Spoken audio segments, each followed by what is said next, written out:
First of all, we're going to go into reality check. My first segment called reality check, and we're going to talk about to what some of these are. We're going to look at.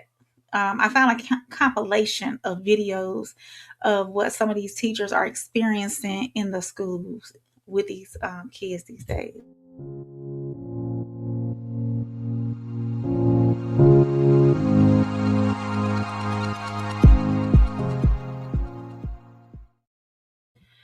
So something has changed in the schools, in Americans' classrooms at least, and teachers are finally saying it out loud across TikTok, YouTube, and other social media platforms. Educators from different states, grade levels, and school systems are sharing very similar experiences. They describe students refusing to follow basic instructions, teachers being cursed at, threatened, or openly disrespected. Um, Classroom where one student's repeated behavior interrupts learning for everyone else. Educators calling home and feeling as though they're immediately placed on trial. Staff members stretched so thin that one absence can disrupt an entire school day. And experienced teachers questioning whether they are willing to return for another school year. So, yeah, I'm gonna pull this up. I found this on YouTube actually when I was looking at different things. Let me. Oh, no, you're talking too much. Let's see. We're gonna listen in to some of these, and then we're gonna give our opinion because this is a whole compilation full of them. And then I'm gonna scoot over to like the most played um, version of this, and then we're gonna see what she has to say on the most played part. So let me put this up. I like it when it's like that. Yeah. Well, like that. So let's listen in.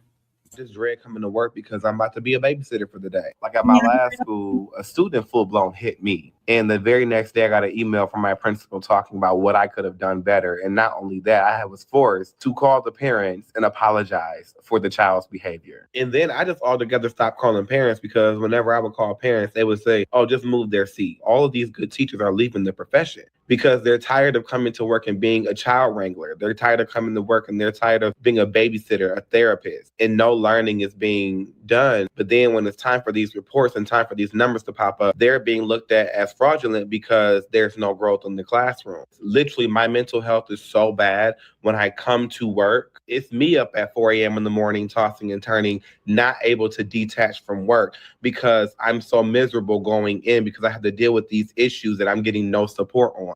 These kids are horrible. Horrible. They don't care about learning. The parents don't hold them accountable. They don't make their kids hold themselves accountable. The admin does not hold the parents of the children accountable. They say they hold the kids accountable, but they go to the office and they come back and they do the same thing. It's awful. Teachers are tired of Gen Alpha and their millennial parents. Now, of course, it's not everybody, but as you'll see in today's video, there's a wide variety of teachers that are having the exact same problems, and it's worth talking about. You're not going to believe what the student did to me today at school. This actually happened during passing period. I had just graded my students at the door, and I was speaking to another student of mine about some missing assignments that she had. She was standing right next to me. Again, we were standing still at the door. The student was in the hallway, and I was standing right by my door. When I see another student pass by me right in front of me, and he goes into my class. Mind you, he is not a student of mine, so I immediately asked him to leave my class and to please go to his correct class. He knew exactly where he needed to be, and he made the choice to come into my classroom. As he is finally exiting, he decides to stop right in front of me where I'm standing at the door. And you guys already know I'm only 3 feet 3 inches tall. Now, these are students who are about to go into high school. This student is very, very tall. And he gave me no personal space. And what I mean by that was that he intentionally stood right in front of me, and we were probably about 2 inches away from him rubbing his private parts on my face. And he did this with a smirk on his face. So I know for a fact that he did it intentionally. This was no accident. He had plenty of space to walk on the side of the door. But instead, he chose to stand right in front of me, look down on me, and almost rubbed his parts on me. I did not even put my hand in front of him or anything. I instead went back like this because I didn't want to be accused of me touching his parts. So instead, I went like this. And the other student who was speaking to me actually told him, dude, that's gross, because she saw what happened. She was my witness. Anyways, I said a lot of things to him, and I asked him to please step away from me and to not ever come back into my classroom. He, of course, denied it and went finally into his classroom. I immediately called. That was one. That was bad. That was awful. There was one at 5:23 that I wanted to.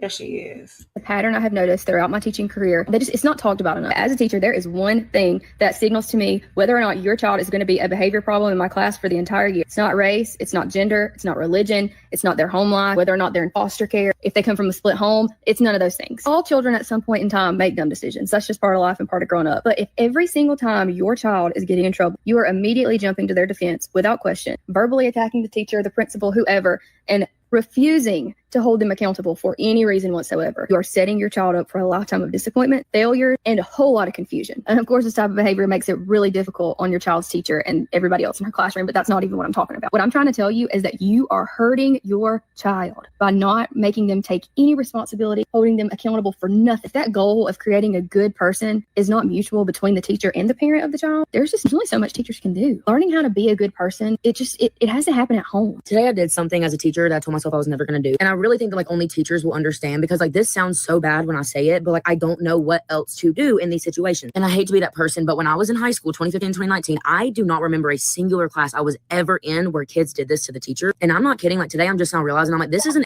Let me ask y'all this. Do y'all think that the kids these days, because she just said 2015 to 2019, she don't remember none of the kids acting like this. And I ain't gonna tell y'all what generation. Thank you, Little Penny. I ain't gonna tell y'all what generation I was in. Well, y'all probably can find out, but from different conversations. But so she said 2015 to what did she say? 2015, 2019. So did COVID do this to the kids? Did the CV-19 do this to the kids? Because honestly, that's, I don't know if that's when the behavior started to change or whatnot. But these children are they kind of out of hand these days, y'all. To me, they are. Dom said the parents did that. Let me read some of these comments. Penny said AI is the great downfall because it's replacing fundamental learning and thinking processes. It is, unfortunately. Kids can't write cursive, but short can Google. I'm thankful mine can. Has a beautiful cursive handwriting too, and almost cursive is better than his print. Dom said, "Hey, Dom." Thank you, Penny. Dom, do you have children? The parents did that. Yeah, of course. Penny said, no, it wasn't COVID. It was the death of the nuclear family and standardized testing. Well, we've had standardized testing since at least for the last 25 years, 26 years, Penny. Because I had to take a graduation exam to get out of high school. And actually, y'all, I didn't pass my science exam the first time. And that was shocking to me. But I failed it by 2 points. I think I had like a 498 and I needed like 500 points. But I was able to take it again before graduation. But, oh, you got 4. So I think special needs and autism became more prevalent, but we were not prepared for it. After CV-19, so is that what it is? Do you think that has something to do with it? I know we're talking more into that tomorrow night on No Middleman. And yeah, make sure y'all tap in on No Middleman tomorrow night too as well. Dom said 2 boys, 2 girls, and they are well behaved. My oldest is 20. Okay, I'm tracking. So said Big Pharma came on scene in 2010. Let me ask you this, Souls. Do you think? And we've had this conversation before, off and on. Do you think that, and this is turning into something else, and that's fine though. We can keep it rolling. And welcome. I see the numbers are jumping, y'all. So welcome everybody in to my weekly rain report. If y'all are here for the first time, make sure you hit that like button. Make sure you subscribe as well. Make sure you turn on your notifications so you can catch me anytime I go live. This is something I do usually on Sunday. Sometimes I get a little fancy and do it during the week if I'm up to it. But so let's talk about this. Let's talk about it. Do you think I was a late diagnosis. I have ADHD, the inattentive type. There's different types out there, and I was diagnosed in my very late 30s. Okay, y'all.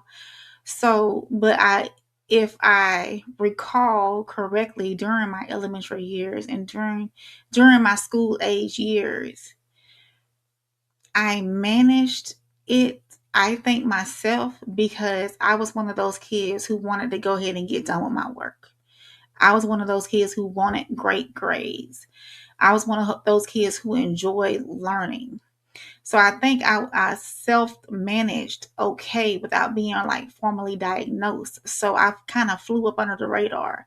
And then over the years, once life tasks, especially after becoming a mother, trying to work 40 hours a week, trying to finish up my degree, as a single parent too, running a household, those tasks became a little bit unmanageable at times. I guess because, you know what, I will say that the reward, I'm not going to say the reward wasn't there, because the reward is there in doing day-to-day things, but it's not,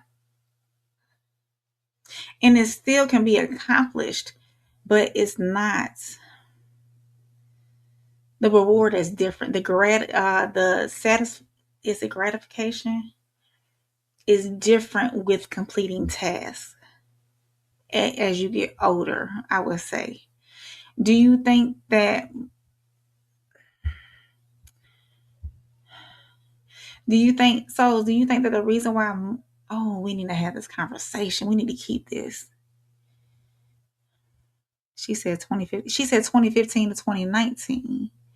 She said she didn't see it. So she said she didn't see it from 2015 to 2019 that's what she said. It was 2015 to 2019. So that's why, and 2020 is when it came in. So that's what I'm asking. Do you think that a lot of the behavior issues came after the fact, or do you think these behavior issues, especially with autism and ADHD and all that, came about more prevalent after the fact? But you said big pharma. So we'll talk about it because I can keep going on. We'll talk about it offline, so, and then they might be able to do a show on it or something. Dom says, so what excuse are these people talking about? Penny said, now they only teach the test because that's what teachers get paid off of, because that's what the schools get money from. They don't teach how to think anymore. They only teach the test because that's what teachers get paid off of. They don't teach how to think anymore. You think the critical thinking aspect is gone, Penny? Penny said a lot of ADHD is misdiagnosed, and now it's more of a crutch for kids, and they are fed pills instead of learning techniques and self-discipline. Penny, let me ask you this. Do you think even with self-discipline, and do you think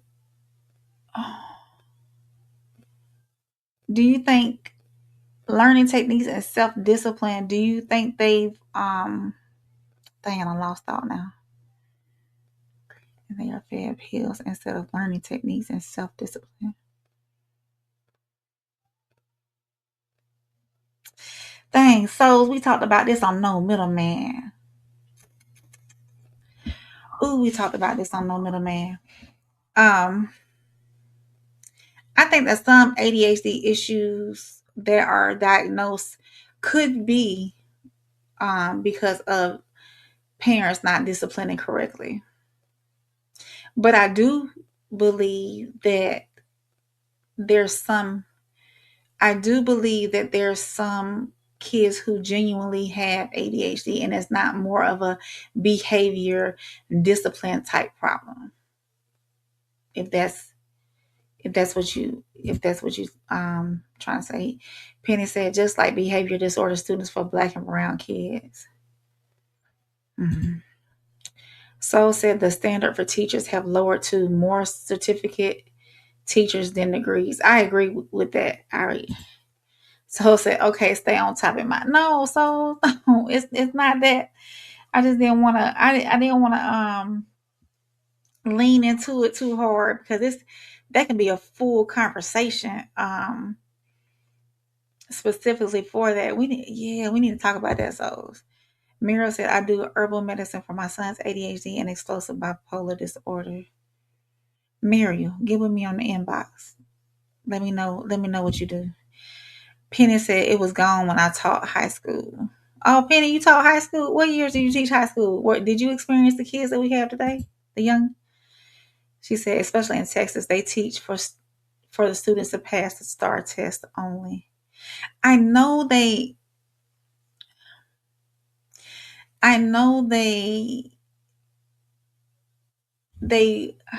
focus on what's on the STAR test to get them passed, but shouldn't that be what's on level for each student? Shouldn't they be learning that anyways? Is what I'm asking. Um,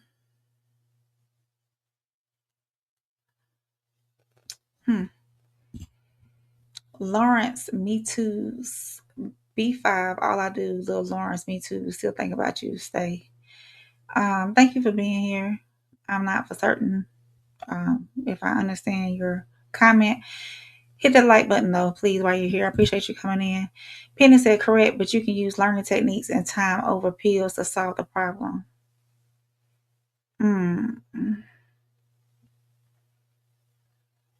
Even with a chemical imbalance, Penny? I wonder if the chemical imbalance. We'll talk about it. Classes said OTS daycare and the teachers are babysitting. It's daycare and the teachers are babysitting. Lawrence. Hey Lawrence, don't be coming in here spamming my chat, okay? I'm gonna be nice right now. Muriel said that's why it's important for parents to teach their children their history and culture. How to sign their sentences. Penny said no, they teach the direct test.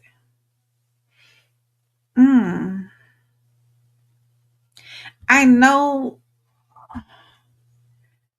So 3rd grade, my child experienced a standardized or a state test where if he didn't pass the reading portion of the test, they would not promote to 4th grade. So I'm thankful that he did pass. And it honestly, in his classroom, there was 100% pass rate for that.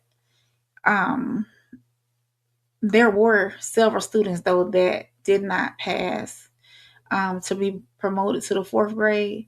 They did do a summer school, and I'm not for certain how that went as far as that goes.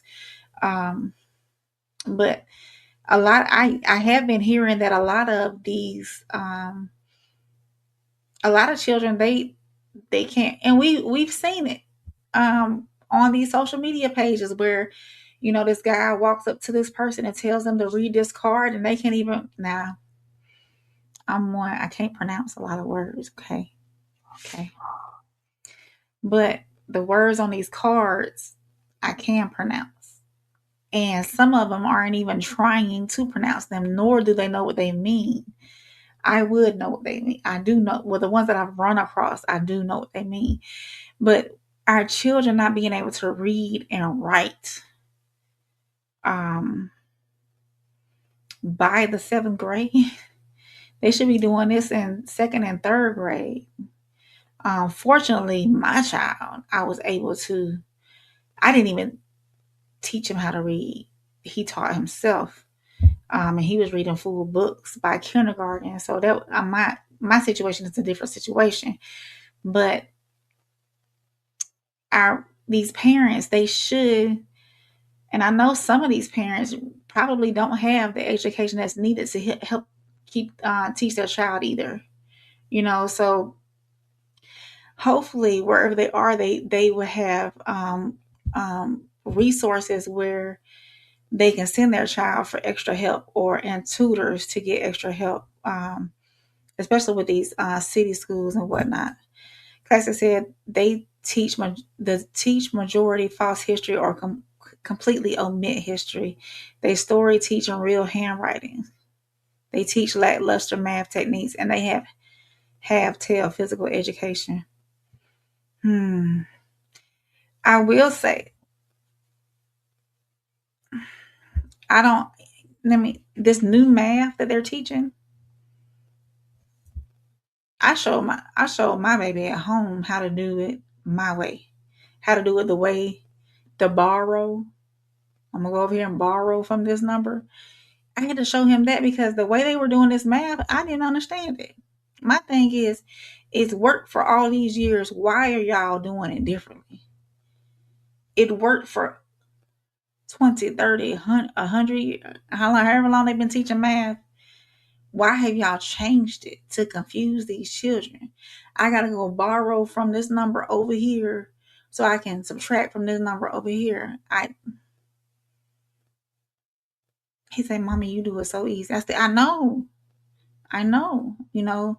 So not saying that their way is wrong.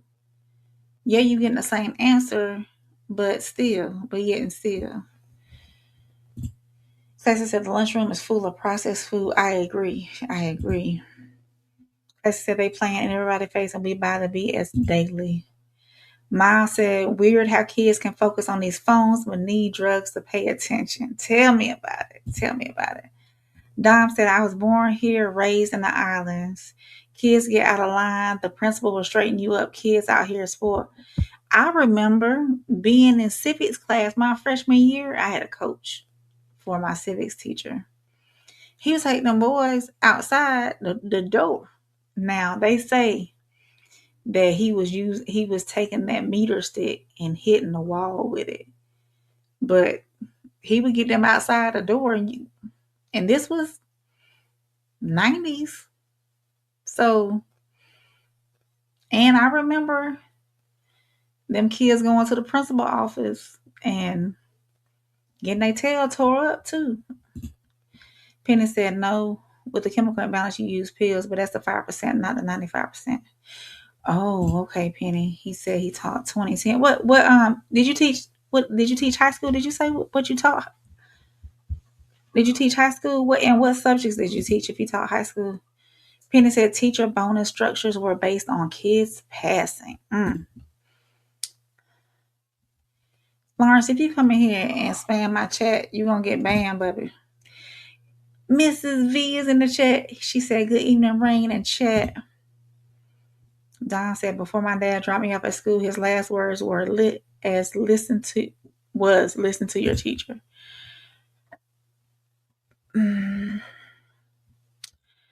Somebody, can y'all, one of my moderators, tell Lawrence bye-bye.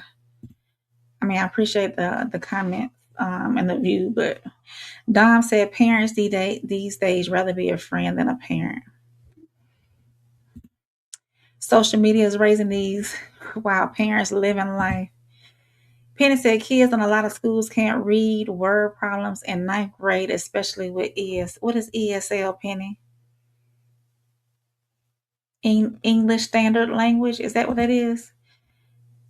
Classy said real schooling has always been having a vested interest in knowledge and a library card. Stop teaching real handwriting. Yeah. I'm glad my child can read. He's going to the 5th grade. He learned cursive in 3rd grade. His cursive penmanship is better than his printed. I love his cursive. It's beautiful. Penny said PE standards are non-existent these days. They're not. I'm going to say this, as the big girl in high school, well, actually all my life as the big girl. It was tough, but I made it happen. Dom said the fatigue is messing up the rest of the country. Penny said they do it different to satisfy the requirement of being accessible for all learning types, but I agree old school is best. So is that in reference to the math? You teaching math, Penny? Is all that new stuff that they were teaching, all these groups and drawing this big old thing to do this simple problem? Is that what it is? Mrs. B said, hey, the classic codes. Penny said algebra and English in high school. Okay, then. So it's already did. We already talked about it, so is that what you're talking about? Maddie said they need to teach these children how to sign signatures. Oh yeah, definitely. Dom said, I remember when we used to stand up to flag. English as a oh, okay, Penny. English as a second language. Mira said my kids are in sports. And the class close said, hey to Mrs. V. So yeah, y'all. So this is a reality check. I thought it was interesting to talk about what some of these teachers are experiencing in these classrooms. I heard it last year. I will say, as a parent of a child who is well behaved in these situations, the other kids in the classroom disrupted my child's learning. They were, I will say, most days he came home from school, he was exhausted because the kids were, other kids, and this is my interpretation of what he talked to me about. The other kids were so disruptive, he couldn't pay attention in class. Or he couldn't figure out something, because the other kids were bopping all around and, doing this and doing that. Also on school buses, school safety. It's like, they would just be quiet. We can accomplish so much. Basically, is what this was a 4-year-old, a fourth grader was saying this. But we can't because everybody's so disruptive. He said, I be telling them to, hey, look, just cool out and sit down, but they don't want to do that. So I'm thankful as a parent of a child who is mild-tempered, well-behaved. Hopefully, and actually we are going into a new school system this year, a whole new school. So I'm hoping that he has a better school year and is not as exhausted and, overwhelmed with the classroom being so disruptive. We had a terrible fourth grade. Well, no, I'm not gonna say terrible, but fourth grade could have been better than what it was. Penny said, yeah, the new strategy to appease the masses that are so liberal that they will sue or complain about anything. Little Penny says, saying the kid was discriminated because they don't learn the same. True. Yeah. Or the work was too hard. That's why we have these 504 plans and IEPs and whatnot. And if the work is too hard, then what other options are there available for the kids? So no, Bridget, thank you for coming in though. These are some teachers. They were saying they were talking about their experiences in a classroom and these bad kids and disruptive behaviors and whatnot. They were talking about those experiences in the classroom. So yeah. So I'm gonna move on to my next segment. Y'all have made this a great segment.